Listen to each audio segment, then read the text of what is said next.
গল্পটা শুরু হয় এক অদ্ভুত মানুষকে দিয়ে, নাম তার নিমাই, কিন্তু সাধারণ কোনো মানুষ না। নিজেকে সে ভাবে বিশাল জ্ঞানী, কথাবার্তাও এমন জটিল যে পাশে থাকা মানুষজন একটা কথাও ঠিকমতো বুঝতে পারে না। আপনাদের কাছে ছোট্ট একটা রিকোয়েস্ট, প্লিজ ভিডিওটিতে লাইক দিয়ে চ্যানেলটি সাবস্ক্রাইব করে শেষ পর্যন্ত পাশে থাকবেন। রিক্সায় করে গ্রামে আসছিল সে, কিন্তু হঠাৎই রিক্সাওয়ালা থামিয়ে দেয়, সামনে নাকি রাস্তা ভাঙা, এখান থেকে হাঁটতে হবে। এই ছোট্ট ঘটনাতেই নিমাইয়ের জন্য মাথায় আকাশ ভেঙে পড়ে। সে ভাবতে থাকে, না জানি কি পাপ করছিল যে এমন কষ্ট তার কপালে জুটেছে, আর কথাগুলি এমন কঠিন ভাষায় বলে যে রিক্সাওয়ালা পর্যন্ত বিভ্রান্ত হয়ে যায়। ভাড়া দেওয়ার সময় একই অবস্থা, সহজ 50 টাকাকে সে বলে অর্ধশত, আর নিজেই বিরক্ত হয়ে ওঠে কেন মানুষ এত অজ্ঞ।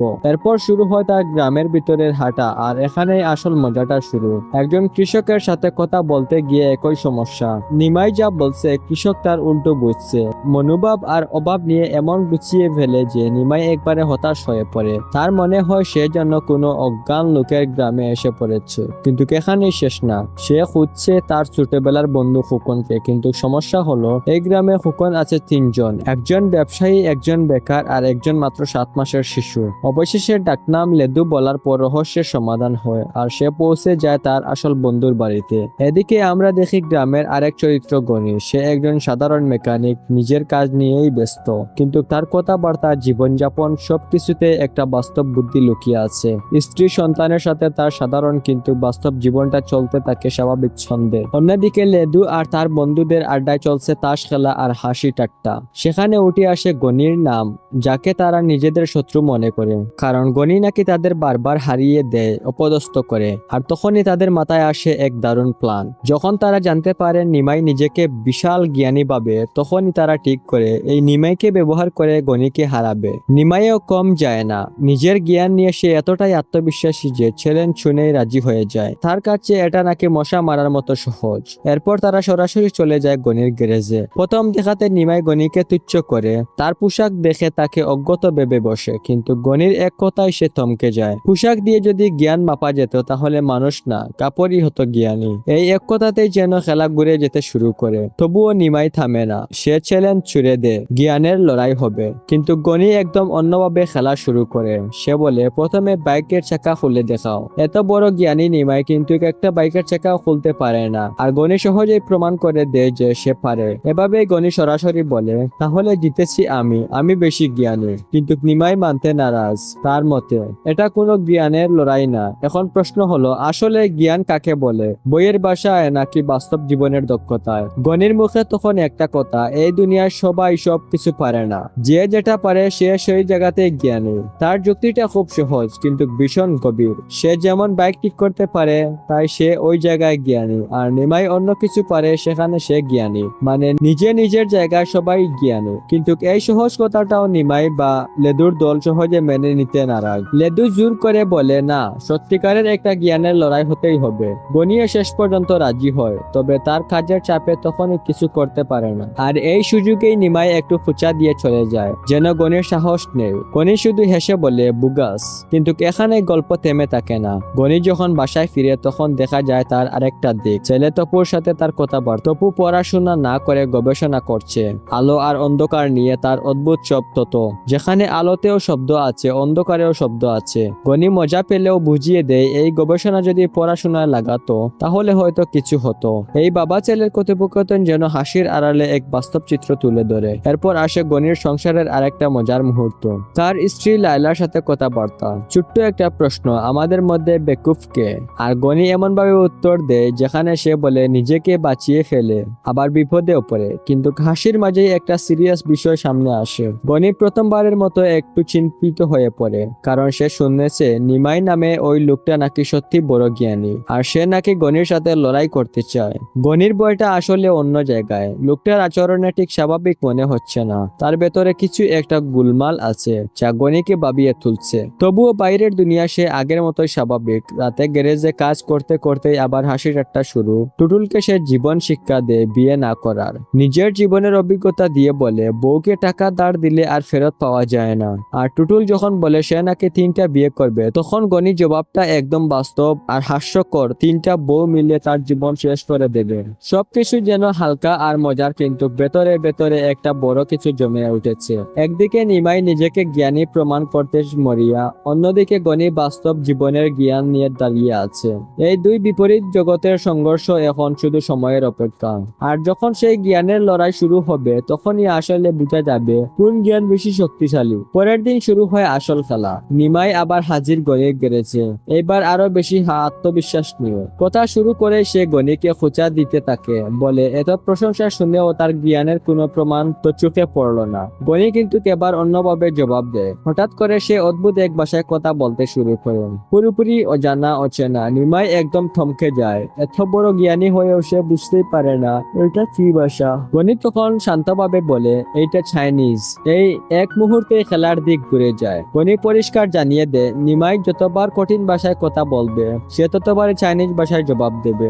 মানে তুমি যদি অন্যকে বুঝাতে না পারো তাহলে তোমার জ্ঞান দেখানোর কোনো মানেই নেই। নিমাই আবার চেষ্টা করে নিজের জটিল ভাষা চালিয়ে যেতে, কিন্তু গণি আবার সেই চাইনিজ ভাষা শুরু করে দেয়। চারপাশের সবাই এক প্রকার হাসিতে ফেটে পড়ে, আর নিমাই বুঝতে পারে এখানে তার জ্ঞান কাজ করছে না। কিন্তু এখানেই শেষ না। পরের দিন সকালে নিমাই নতুন একটা প্ল্যান নিয়ে হাজির হয় গনির বাড়িতে। সরাসরি গনির সাথে না, এবার সে যায় গনির স্ত্রী লাইলার কাছে।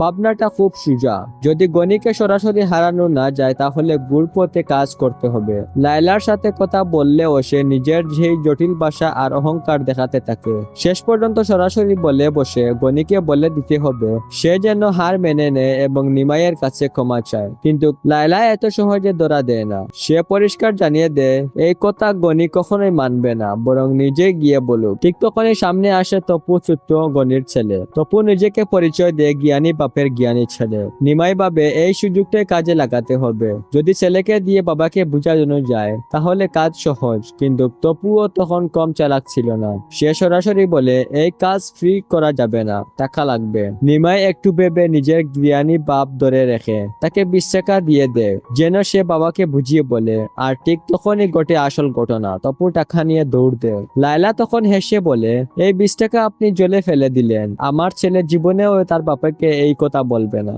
এই এক মুহূর্তেই আবারও ধরা খেয়ে যায় নিমাই। তার তথাকথিত জ্ঞান আবারও বাস্তব বুদ্ধির কাছে হেরে যায়। তবুও সে হার মানতে নারাজ, বরং আরো জেদ ধরে এই খেলাটা সে শেষ পর্যন্ত দেখবেই, গনিকে হারিয়ে ছাড়বেই। এখন প্রশ্ন হলো নিমাই কি সত্যি কোনোভাবে গনিকে হারাতে পারবে, নাকি প্রতিবারের মতোই তার জটিল জ্ঞান বাস্তব জীবনের বুদ্ধির কাছে হার মেনে যাবে? গল্পটা এখন আরো জমে উঠেছে, আর আসল লড়াই তো এখনো বাকি। এবার ধীরে ধীরে ষড়যন্ত্র আর ভুল বুঝাবুঝি আরো বড় হতে থাকে। রাতে খালেক চুপি চুপি চেয়ারম্যানের বাড়িতে হাজির হয়। চারপাশে নিস্তব্ধ, আর সেই নিস্তব্ধতার মাঝে শুরু হয় এক গোপন আলাপ। খালেক প্রথমে নিজেকে বদলে যাওয়ার মানুষ হিসেবে উপস্থাপন করে নিজের পুরনো চেহারাটা ভুলিয়ে দিতে চায়, আর তার সাথে লেদুও যোগ দেয়। চেয়ারম্যানকে বুঝাতে চেষ্টা করে যে খালেক এখন পুরোপুরি ভালো হয়ে গেছে, কিন্তু আসল উদ্দেশ্যটা ছিল অন্য কিছু। খালেক ধীরে ধীরে এমন একটা প্রস্তাব সামনে আনে যা চেয়ারম্যানের মাথা ঘুরিয়ে দেয়। গ্রামের বেকার ছেলেদের বিদেশ পাঠানোর ব্যবস্থা।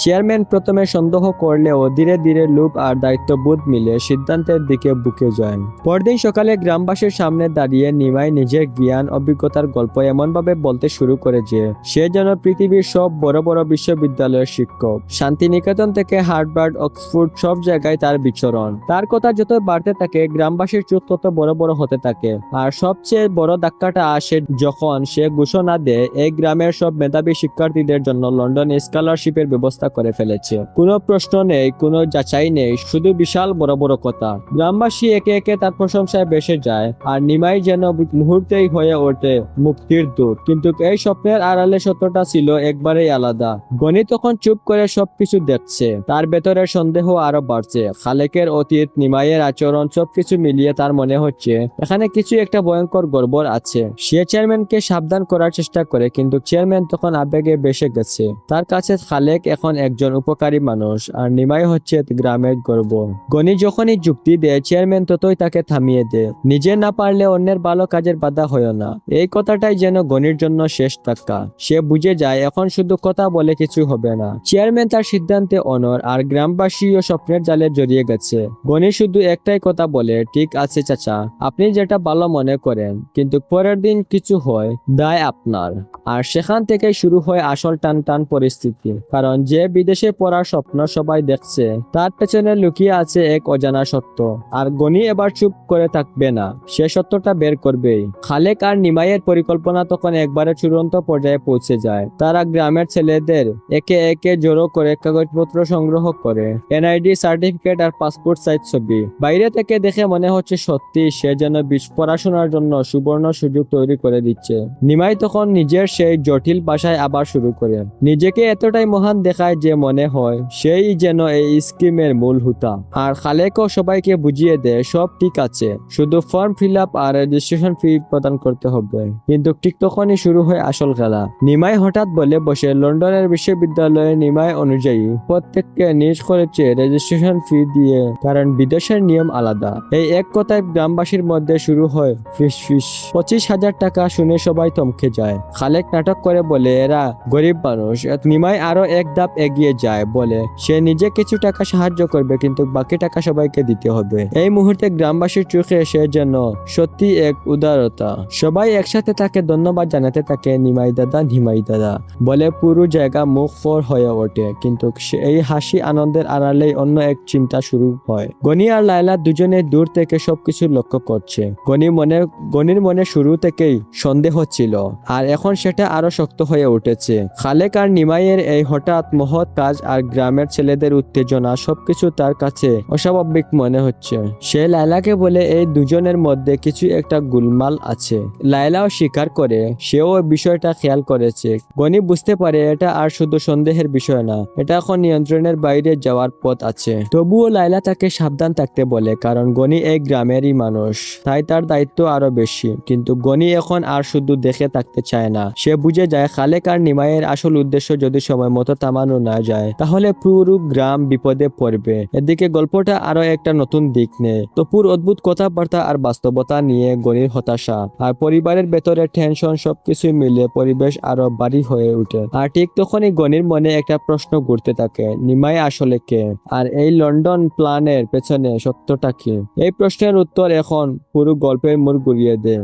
সবকিছু তখন এক মুহূর্তে ভেঙে যায়। গ্রামের মানুষ যখন বুঝতে পারে তাদের কষ্টের টাকা নিয়ে নিমাই আর লেদু আসলে এক বিশাল প্রতারণা চালাচ্ছিল, তখনই শুরু হয় হাহাকার। কেউ বলে জমি বন্ধক দিয়েছে, কেউ বলে সুদের টাকা তুলে দিয়েছে, আর কেউ তো একবারে সর্বস্ব হারিয়ে ফেলেছে। চেয়ারম্যান নিজেও হতবাক হয়ে যায়। এত বড় ফাঁদ তার চোখের সামনে বসে তৈরি হয়েছে, সে টেরই পায়নি। আর তখনই ধীরে ধীরে সত্যিটা সামনে আসে। নিমাই কোনো বিদেশি জ্ঞানী না, কোনো হার্ভার্ড অক্সফোর্ড বিশ্ববিদ্যালয়ের শিক্ষকও না। সে একজন ছদ্মবেশী প্রতারক। সে আগে থেকে জেলে ছিল মানুষের টাকা আত্মসাৎ করার জন্য।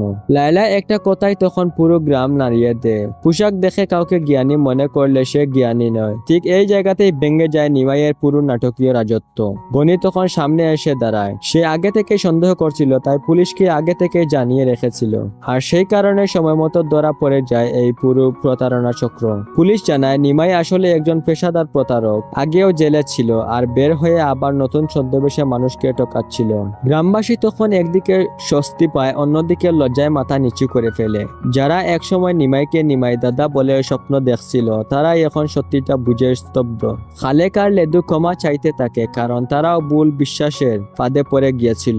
গনি তখন সবাইকে একটা বড় শিক্ষা দেয়, জ্ঞান মানে শুধু কথা না, জ্ঞান মানে সচেতনতা। যে যত বেশি সচেতন সে তত বেশি নিরাপদ। এই কথাটা যেন পুরো গ্রামের চোখ খুলে দেয়। চেয়ারম্যানও স্বীকার করে নেন অন্ধভাবে বিশ্বাস করাই সবচেয়ে বড় ভুল সিদ্ধান্ত। আর ঠিক তখনই নিমাই শেষবারের মতো পালানোর চেষ্টা করে, কিন্তু এবার আর সুযোগ পায় না। গ্রামবাসী তাকে ধরে ফেলে পুলিশের হাতে তুলে দেয়। সব নাটক, সব প্রতারণা, সব জটিল জ্ঞান এক মুহূর্তে শেষ হয়ে যায়। শেষে গ্রামে ফিরে আসে শান্তি, আর মানুষ শিখে যায় এক কঠিন সত্য, চেহারা দেখে নয়, যাচাই না করে কাউকে বিশ্বাস করা যাবে না। এভাবেই শেষ হয়ে জ্ঞানী গণী নাটক, কিন্তু রেখে যায় একটা বাস্তব শিক্ষা, যা শুধু গল্প না, আমাদের জীবনের একটা সত্যিকারের অংশ। সবকিছু থেমে যাওয়ার পর গ্রামটা আবার ধীরে ধীরে শান্ত হয়ে যায়। যে মানুষগুলি একসময় স্বপ্নের লন্ডন টিকিট হাতে পাওয়ার আনন্দে বেসেছিল, তারা এখন বাস্তবতার মাটিতে দাঁড়িয়ে। সুখে আফসোস, কিন্তু মনে একটা বড় শিক্ষা, অন্ধবিশ্বাস সবচেয়ে বড় বিপদ। নিমাইয়ের মতো মুখোশধারী মানুষরা হয়তো বারবার আসবে, নতুন গল্পে, নতুন রূপে, নতুন প্রতিশ্রুতি নিয়ে। কিন্তু যদি আমরা সচেতন থাকি তাহলে কোনো প্রতারকই আমাদের আর ছুঁতে পারবে না। গনি শেষবারের মতো সবাইকে শুধু একটা কথা মনে করিয়ে দেয়, জ্ঞান মানে বড় বড় কথা না, জ্ঞান মানে সচেতন থাকা। আর এই কথাটাই যেন পুরো গ্রামের আসল সারমর্ম ধরে থাকে। কারণ শেষ পর্যন্ত যেতে না যেতে জটিল ভাষা, যেতে না বড় বড় ডিগ্রি, যেতে শুধু বাস্তব বুদ্ধি আর সচেতনতা। আর এখানেই শেষ শেষ হয় জ্ঞানী গণির গল্প। কমেন্টে জানাও তোমার মতে আসল জ্ঞানী কে ছিল, গণি নাকি নিমাই। আর এখানে আরো মজার ও ইন্টারেস্টিং এক্সপ্লেন ভিডিও পেতে চ্যানেলটি অবশ্যই সাবস্ক্রাইব করে রাখো। এ পর্যন্তই, আল্লাহ হাফিজ।